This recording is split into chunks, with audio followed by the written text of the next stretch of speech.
अंबाजोगाईचा अजीम शेख जागीच ठार. पत्नीला आणायला गेला, बच्चा धडकेत ठार झाला.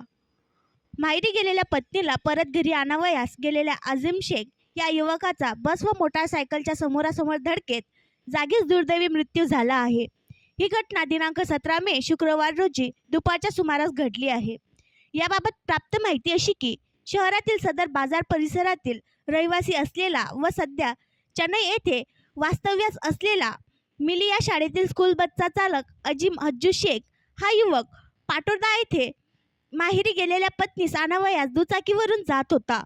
मात्र पाटोदा येथे पोहोचण्यापूर्वीच गावच्या 15 किलोमीटर अलीकडेच भिवंडी अहमदपूर MS13 CU 7896 या गाडीची आणि त्यांच्या दुचाकीची समोरासमोर धडक झाली. या धडकेत सदरील युवकाचा जागीच मृत्यू झाला. या घटनेमुळे अंबाजोगाई शहरात हळहळ व्यक्त केली जात आहे. त्याच्या पश्चात पत्नी, वडील, आई व मुलगा असा परिवार आहे. आणखी नवीन व्हिडिओ पाहण्यासाठी आमच्या देशमुख एक्सप्रेस न्यूज चॅनलला सबस्क्राईब करा, लाईक करा आणि शेअर करा.